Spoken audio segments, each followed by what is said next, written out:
Hi,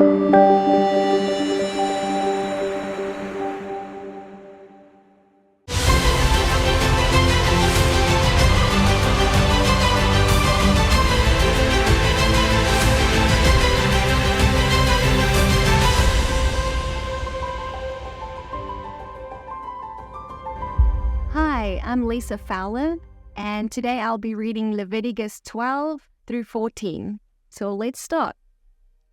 Then the Lord spoke to Moses, saying, "Speak to the children of Israel, saying, If a woman has conceived and bears a male child, then she shall be unclean 7 days. As in the days of her monthly menstruation, she shall be unclean. On the 8th day, the flesh of his foreskin shall be circumcised, and she shall then continue in the blood of her purifying for 33 days. She shall not touch anything holy, nor come into the sanctuary until the days of her purifying are fulfilled. But if she gives birth to a female child, then she shall be unclean for 2 weeks, as in her monthly menstruation, and she shall continue in the blood of her purifying for 66 days. When the days of her purifying are fulfilled, whether for a son or for a daughter, she shall bring a year-old lamb for a burnt offering, and a young pigeon or a turtle dove for a sin offering, to the priest at the entrance of the tent of meeting, who shall offer it before the Lord and make atonement for her. Then she shall be cleansed from the issue of her blood. This is the law for woman who has given birth to a male or female child. If she cannot afford a lamb, then she shall bring 2 turtle doves or 2 pigeons, one for the burnt offering and the other for a sin offering, and the priest shall make atonement for her, and she shall be clean." Chapter 13. And the Lord spoke to Moses and Aaron, saying, "When a man has on the skin of his body a swelling, a scab, a spot, and it turns on the skin of his body like a mark of a leprous sore, then he shall be brought to Aaron the priest, or to one of his sons the priest. And the priest shall examine the mark on the skin of the body, and when the hair on the diseased area is white, and the mark appears to be deeper than the skin of his body, then it is a leprous sore. So the priest shall look on him and pronounce him unclean. If the spot is white on the skin of his body, and it appears to be no deeper than the skin, and the hair is not white, then the priest shall isolate the person who has the mark for 7 days. Then the priest shall examine him on the 7th day, and if the mark is still visible, and the mark has not spread into the skin, then the priest shall isolate him for 7 days more. And the priest shall examine him again on the 7th day, and if the mark has faded and not spread into the skin, then the priest shall pronounce him clean. It is only a scab, and he shall wash his clothes and be clean. But if the scab spreads in the skin after he has been seen by the priest for his cleansing, he shall be seen by the priest again. And if the priest sees that the scab has spread in the skin, then the priest shall pronounce him unclean. It is leprosy.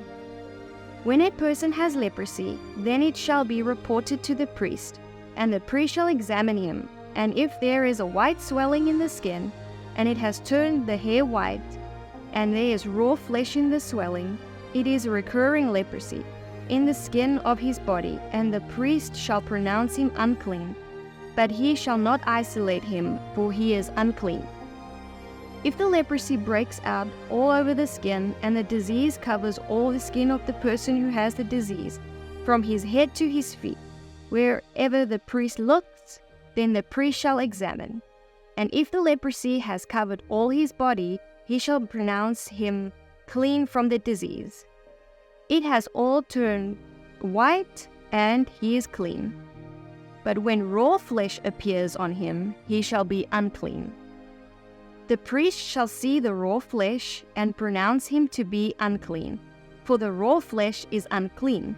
It is leprosy. Or if the raw flesh turns again and it is changed to white, then he shall come to the priest, and the priest shall see him. And if the disease is changed to white, then the priest shall pronounce him clean. Who has the disease, he is clean.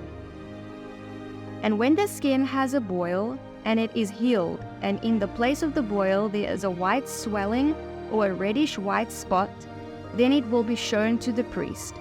And if the priest sees it, and it is deeper than the skin, and the hair has turned white, then the priest shall pronounce him unclean. It is a leprous sore that has broke out in the boil. But if the priest looks at it, and there are no white hairs in it, and if it is not deeper than the skin, but has faded, then the priest shall isolate the person for 7 days. If it spreads around the skin, then the priest shall pronounce him unclean. It is a leprous sore. But if the spot stays in its place and does not spread, then it is the scar of a boil, and the priest shall pronounce him clean. Or if there is some of the skin on the body where there is a burn, and the raw flesh that has a burn becomes a reddish or white spot, then the priest shall examine it. And if the hair in the spot has turned white, and it is deeper than the skin, then it is a leprous disease, broken out from the burn. Therefore the priest shall pronounce him unclean, but it is a leprous sore. But if the priest looks at it, and there is no white hair in the spot, and it is no deeper than the other skin, and it is faded, then the priest shall isolate him for 7 days. And the priest shall examine him on the 7th day. And if it has spread around the skin, then the priest shall pronounce him unclean. It's a leprous sore. If the spot stays in its place, and it does not spread in the skin, but is faded, then it is a swelling from the burn. And the priest shall pronounce him clean, for it is a scar from the burn. If a man or woman has a sore on the head or in the beard, then the priest shall examine the sore. And if it's deeper than the skin, and there is in it a yellow thin hair, then the priest shall pronounce him unclean. It is a scaly leprosy of the head or beard. If the priest examines the scaly sore, and it is no deeper than the skin, and there is no black hair in it, then the priest shall isolate the person with the scale for 7 days. And on the 7th day the priest shall examine the sore, and if the scale has not spread, and there is no yellow hair in it, and the scale is not deeper than the skin, then he shall shave, but the scale he shall not shave. And the priest shall isolate the person with the scale another 7 days. And on the 7th day the priest shall examine the scale. If the scale has not spread in the skin, and is no deeper than the skin, the priest shall pronounce him clean. He shall wash his clothes and be clean. But if the scale spreads over the skin, his cleansing, then the priest shall examine him. If the scale has spread over the skin, the priest shall not look for yellow hair. He is unclean. But if the scale appears not to have changed, and there is black hair growing in it, then the scale is healed. He is clean, and the priest shall pronounce him clean. If a man or woman has spots on the skin of the body, even white bright spots, then the priest shall examine.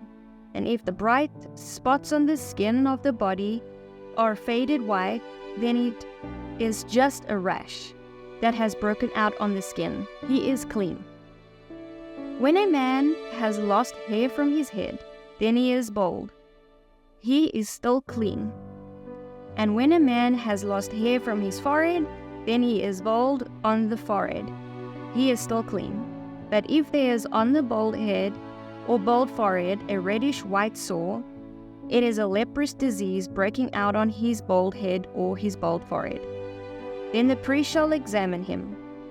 If the diseased swelling is reddish white on his bald head or on his bald forehead, resembling a leprous disease in the skin of the body, he is leprous. He is unclean. The priest shall pronounce him unclean. His disease is on his head.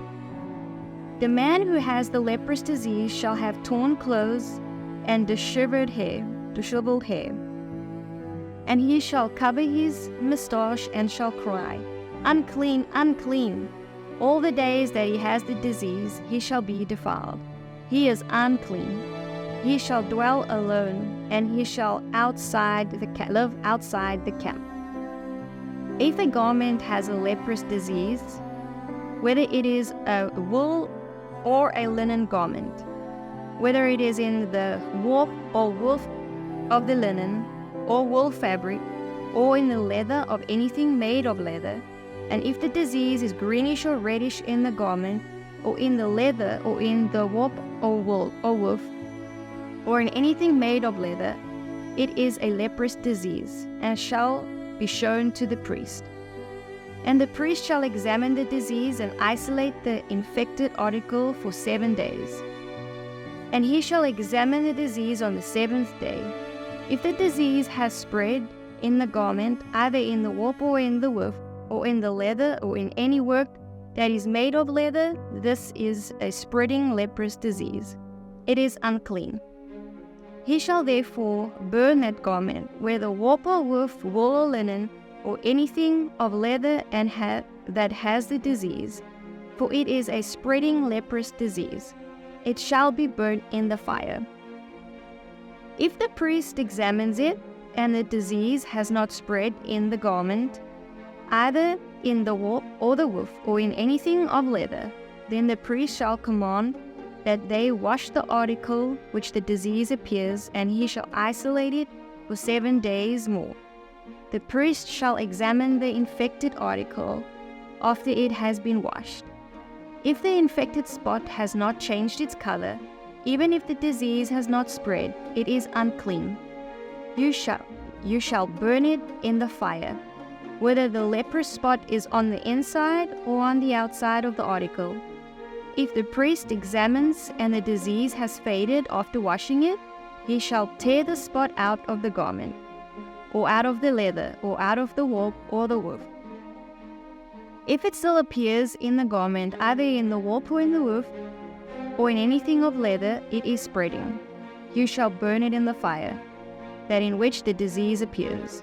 The garment that you have washed, either in the warp or woof, or anything of leather, if the disease is gone from it, then it shall be washed a second time, and shall be clean.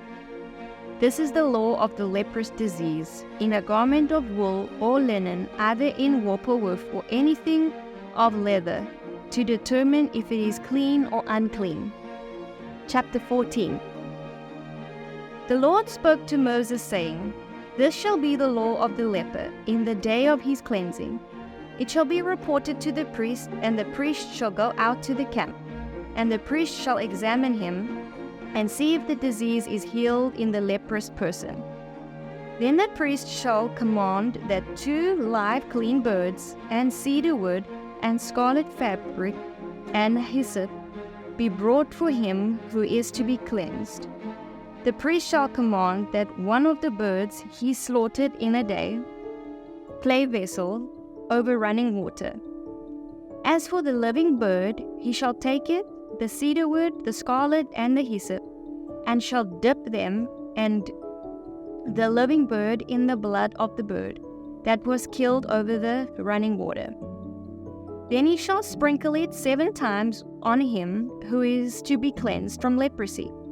And he shall pronounce him clean, and shall let the living bird loose into the open field. He that is to be cleansed shall wash his clothes, and shave off all his hair, and wash himself in water, so that he may be clean. After that he shall come into the camp, and shall stay outside of his tent 7 days. But it shall be on the 7th day that he shall shave all his hair off, his head and beard and his eyebrows, all his hair he shall shave off, and he shall wash his clothes. Also he shall wash his body in water, and he shall be clean.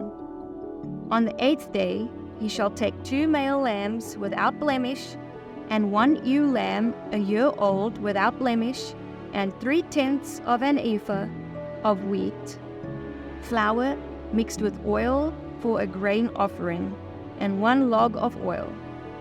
The priest who makes him clean shall present the man who is to be made clean, and those things before the Lord at the entrance of the tent of meeting.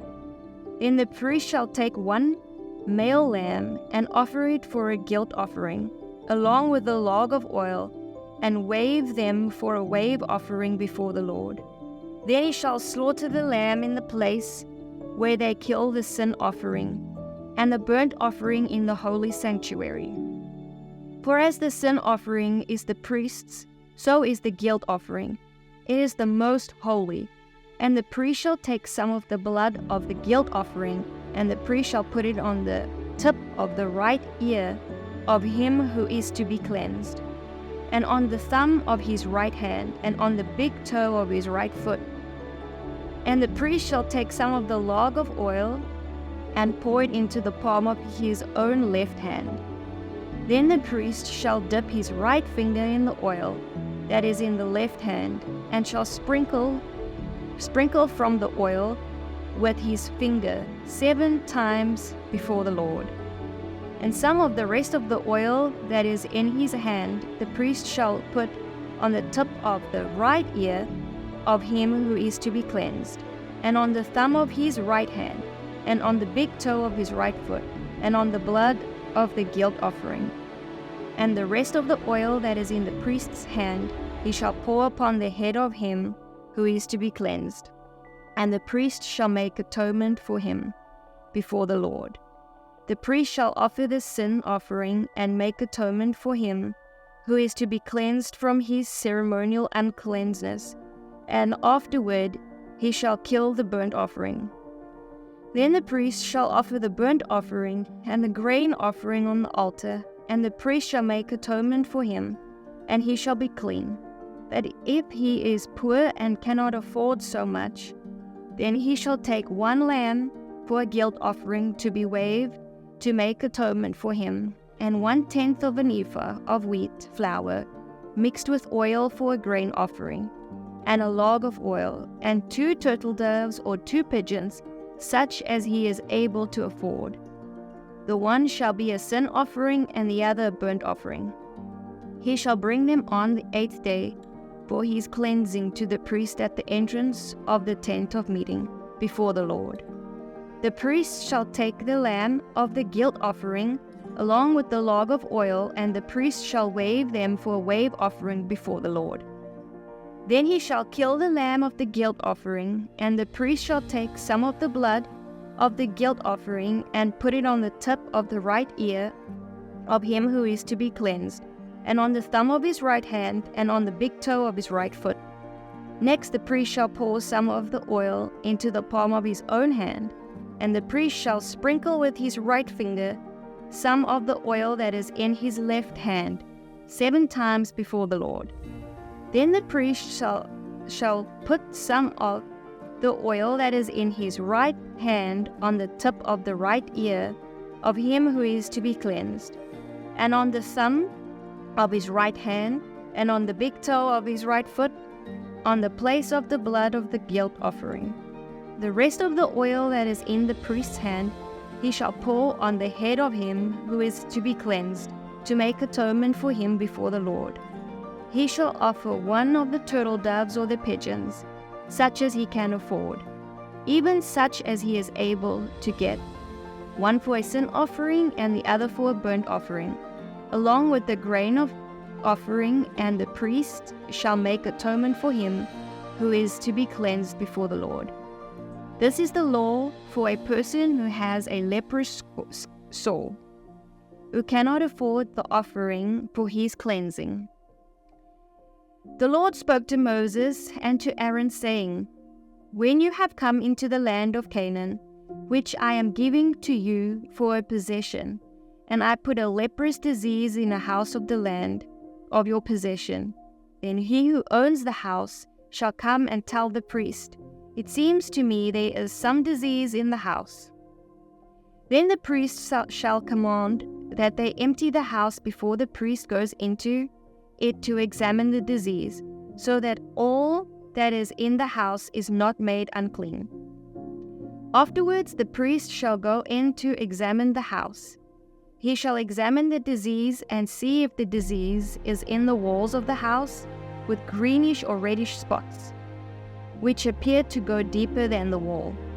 Then the priest shall go out to the door of the house and close off the house 7 days. The priest shall return on the 7th day and shall examine and see if the disease has spread in the walls of the house.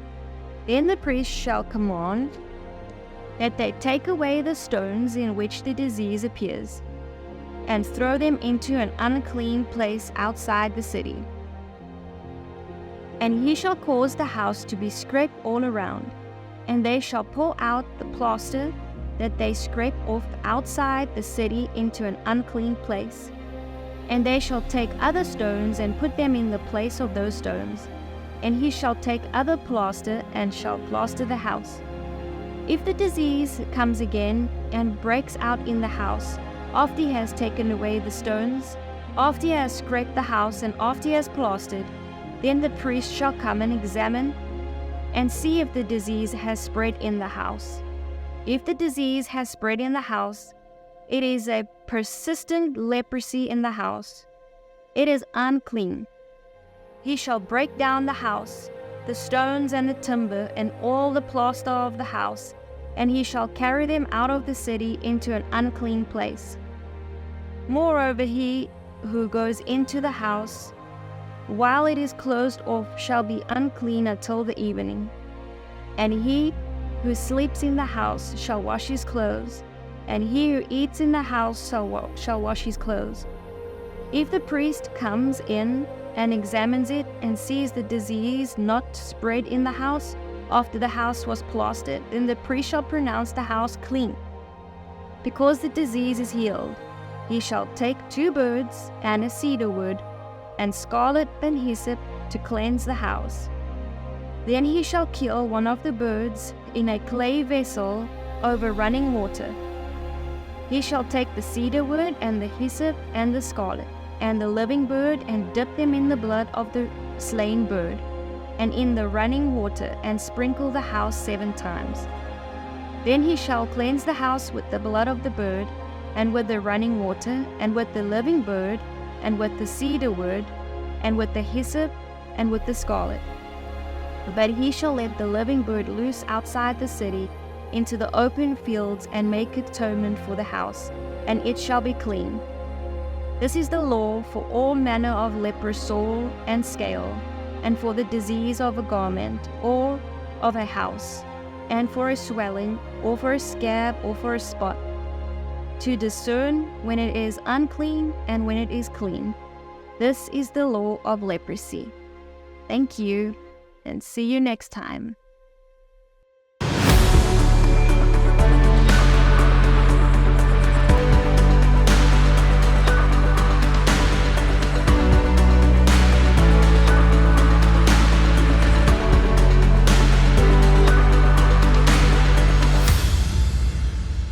Hello and welcome to Fear into Faith Global Bible Revival, where we're on a mission to get 1 million people to read the Word of God for themselves. My name is Summer Day, and I am here with Lisa Fowler. Yes, ma'am.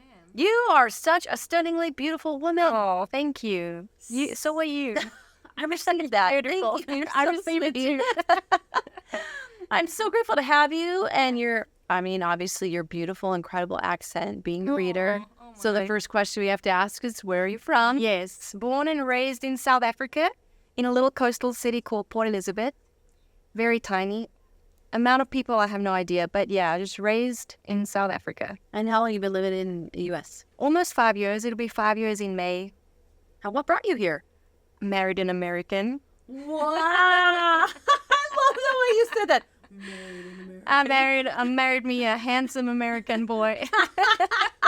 Okay, well, we're definitely going to get to that story. Yes. We got to hear the story of the handsome American. Oh, yes, I wish I testified. Okay, we're going to get there. But I want to start for a little bit, what made you say yes to this project? Well, firstly, I found out from my husband about it. But yeah, side note, he was already here. Yes, he's been here. Joshua Fowler. I've already met him. Yeah, he's been here. But, we just have such a passion for the Word of God. And to see, I've been in Israel a few times, so being in Israel, it just brings the Word alive. And now that I'm reading the Word, it's like, whoa, I'm walking in the Word with God. Yeah. It's the most crazy thing. But just the love of the Word of God, spreading the Word of God around the world to people. When I found out about it, I was so excited. I was excited to hear about this project, just to know that people can hear the Word, see the word. Like, I love that Yeah. people can watch someone read the word. It helps people so much. Yeah, so I was excited. I was excited about hearing about people can watch people reading the word, and just getting the word of God out there is very exciting to me. Good. You mentioned Israel. Yes. So I've been there. Love it. Oh, man. I always, like, when I came back from Israel, I don't know about you, but I would hear so many people say, oh, you went to Israel? It's my dream to go there one day. And I'm like, well, when are you going? They're like, well, I don't know. I'm like, make a plan. Yeah. Make a plan. Stick to the Yes. plan. Pick a date Yes. 2 years from now, and then Yes. unshakably get there. I love Yes. that you've been there many times. I agree with you. It makes the word Yeah, right? alive when you are at the structure of the Levites, and you're like, that's straight in the Bible. Yeah. Tell me Just more about your passion for Israel. It brings the Bible alive. Well, I'm going to backtrack a little from where the passion started. Okay. I was 3 years old. That's backtracking a lot, actually. Yeah, I will forward a lot too. Okay. 3 years old. 3 years old. Yeah. And my pastor at the time took Israel trips. And that's kind of where my passion for Israel started. So I gave my life to Jesus when I was 3. Stop it right now. Yes. And in the same prayer, I said, Jesus, I want to be baptized in the same river that you were baptized in. So my passion for Israel started at a very young age. Wow. Very, very young age. My mama said, you were in there for a whole 30 minutes and praying. I said, yes, Mama, I'm ready. I'm ready to have Jesus in my heart. And I told her I want to be baptized in the same river. At that time, I didn't know it was called the Jordan River. Yeah. My little mind was too little. Yeah. So fast forward, I never got baptized until I got baptized in the Jordan River. You were waiting. I was waiting. had I plans. was so stubborn. I had like a little stubborn streak. I was like determined. I said, I asked God for this, and I'm going to wait till it happens. Wow. So I was 20, I think. And I have a whole testimony about how I got there. And God speaks to me through doves, Wow. Beautiful. through white doves. I Anytime. remember I went to the Jordan River. We saw white doves at the Jordan River. Oh, yes. Yes. Yes. So anytime I want confirmation, I'm always asking him for a white dove. So this is maybe 2 weeks before my first Israel trip. Mhm. And I'm praying. I'm saying, God, please, I need confirmation. I don't have money. I don't have a ticket. I don't have nothing. But I'm telling everybody I'm going. Nice. My mom at that time wasn't living for the Lord.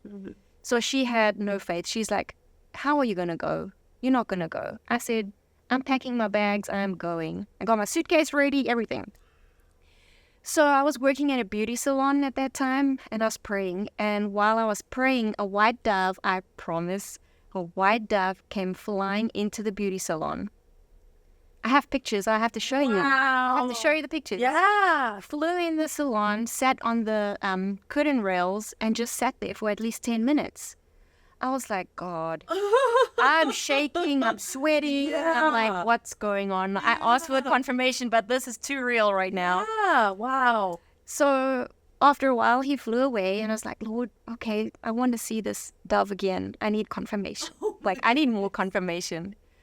So about an hour later, we asked for a sign. We I did it, but we're like, know. I think I did it like 10 times. Okay. Yes. So I went outside maybe an hour later, and this white dove was sitting right on the water fountain, did not move. Wow. Same dove. So I was like, okay, God, one more time. One more time. If you're speaking, show me the dove again. And so I went outside, and in the shape of a dove in the clouds, he was. You can check out the rest of this interview right here or by going to BibleRevival.tv. And if this show has blessed you, you can help us bless others by partnering with us for as little as $20 a month and help us to expand the reach of this show. We'd also like to invite you to join our Kingdom Discipleship Program, where you have an opportunity to get on weekly Bible Zoom calls with us and people around the world to deep dive into His Word. And you can check all that out at BibleRevival.tv. I'll see you next time, my friend.